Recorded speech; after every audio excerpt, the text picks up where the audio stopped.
The last Frog and Toad story that I want to read to you today is called The Kite. Frog and Toad went out to fly a kite.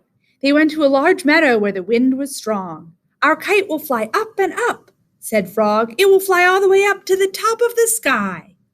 "Toad," said Frog, "I will hold the ball of string, you hold the kite and run." Toad ran across the meadow. He ran as fast as his short legs could carry him. The kite went up in the air. It fell to the ground with a bump. Toad heard laughter. 3 robins were sitting in a bush. "That kite will not fly," said the robins. "You may as well give up." Toad ran back to Frog. "Frog," said Toad, "this kite will not fly. I give up."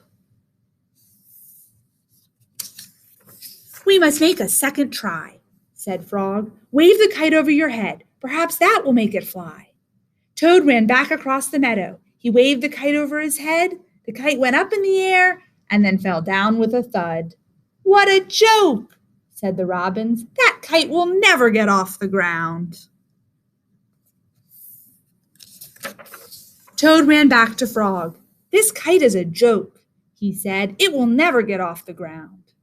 "We have to make a third try," said Frog. "Wave the kite over your head and jump up and down. Perhaps that will make it fly." Toad ran across the meadow again. He waved the kite over his head. He jumped up and down. The kite went up in the air and crashed down into the grass. "That kite is junk," said the robins. "Throw it away and go home." I do not like these robins very much. Toad ran back to Frog. "This kite is junk," he said. "I think we should throw it away and go home." "Toad," said Frog, "we need one more try. Wave the kite over your head, jump up and down, and shout, 'Up, kite, up!'"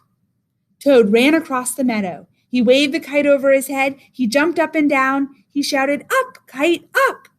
The kite flew into the air. It climbed higher and higher. "We did it!" cried Toad. "Yes," said Frog. "If a running try did not work, and a running and waving try did not work, and a running, waving, and jumping try did not work, I knew that a running, waving, jumping, and shouting try just had to work." The robins flew out of the bush, but they could not fly as high as the kite. Frog and Toad sat and watched their kite. It seemed to be flying way up at the top of the sky. The end. I like that story. It's a good reminder that we should listen to our friends when they encourage us instead of to people who try and discourage us and tell us things that aren't very nice.